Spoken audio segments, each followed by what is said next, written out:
Good day, YouTubers. Pwalpar here.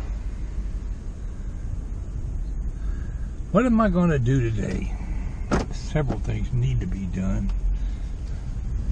But we're going back to work on the boat. We're going to tinker with putting on a new ignition switch, or at least attempting to put it on.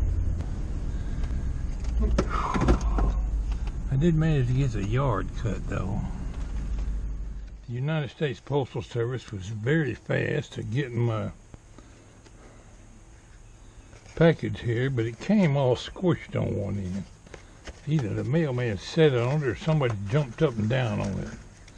But I've already had it open, and it appears the switch didn't sustain any noticeable damage.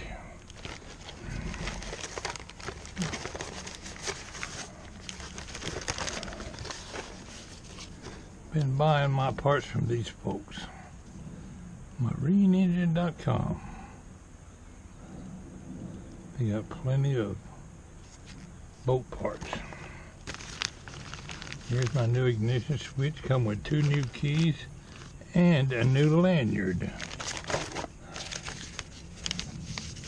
Let's see, that's the shipping.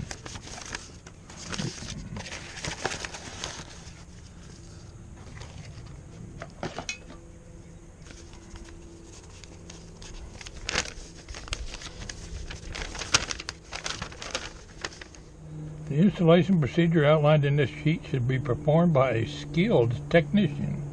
If you have questions, see your dealer. Save these instructions in your owner's kit.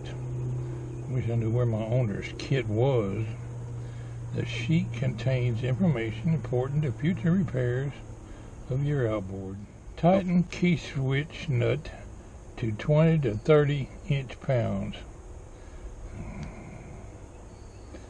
In other words, just snug it up. Assembly and installation of ignition switch must provide water drainage to allow for draining of moisture that comes through the lock cylinder.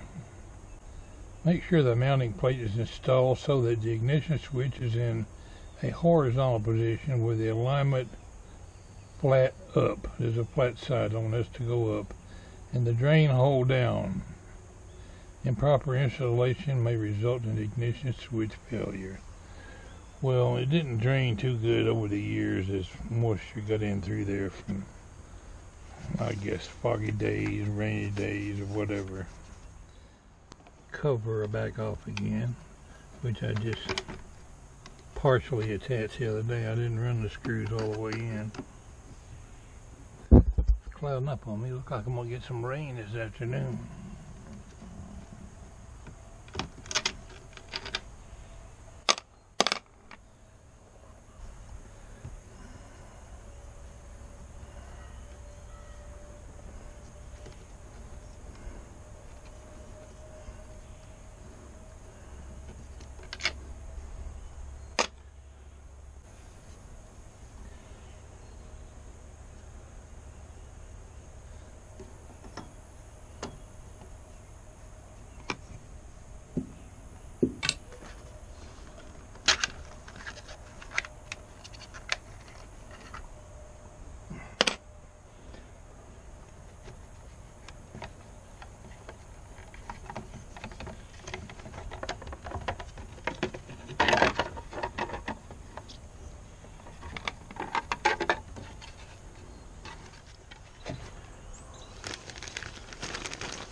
Wires hooked on the right post. I couldn't read any of the numbers. I just went by these holes on here. Hopefully they're identical. We know the purple one went in the middle. And I did one wire at a time in the same direction. Hopefully putting them back on the same post I took them off of. I've already installed it with this hole down. This is the drain hole right here.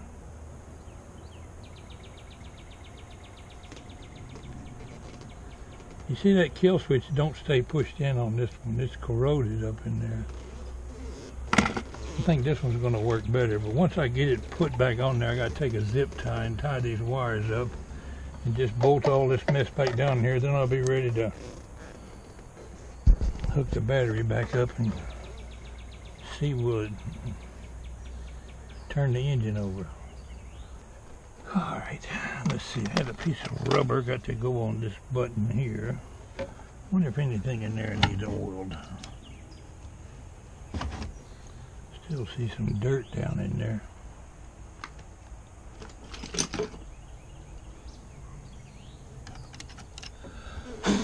Well, for better or worse, put a little shot of WD-40 on some of this stuff.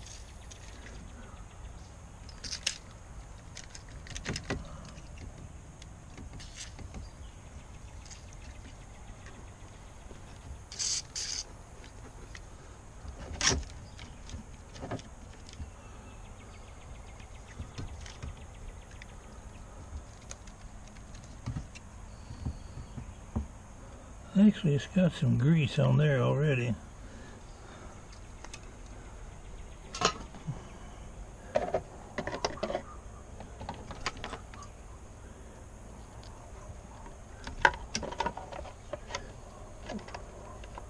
Oh yeah, the zip tie, I gotta do that first.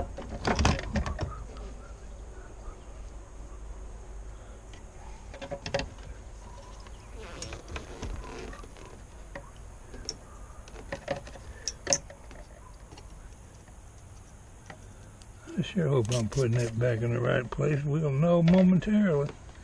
I'm in the world of trouble if they ain't on there right. I think I should pull that up after I get the wire stretched over the top.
Well, let's see if the new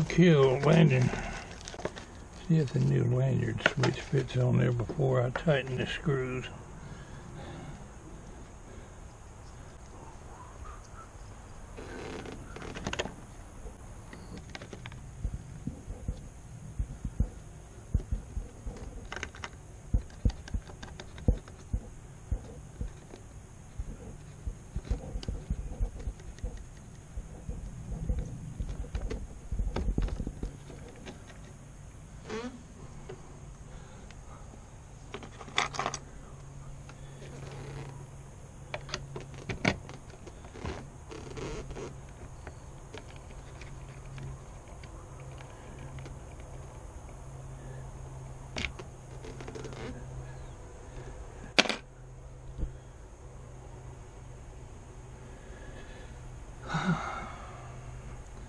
So for better or worse,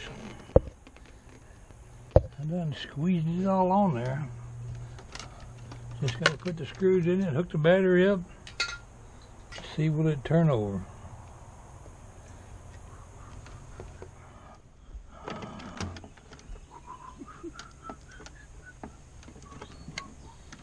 Those are all the positives.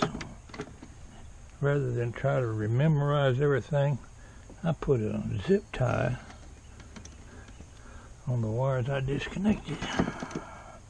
Our boat troubles continue. I'm pretty sure I got that switch hooked up right, exactly the way I took the other one off. Now I got no power going to the solenoid. I cranked the motor, turned it over, just enough to make sure it would start, and it started by opening the manual choke back there. Electric choke ain't working on the solenoid at all. There's no power to that purple wire.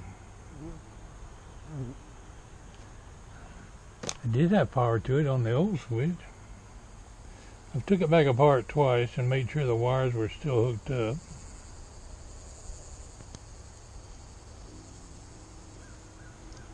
I wonder if I blowed a fuse somewhere.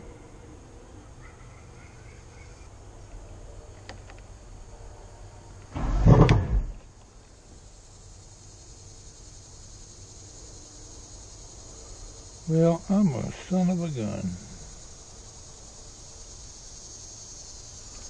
Time to go in the house. I've been out here a couple hours. The boat ain't fixed yet. Doggone it.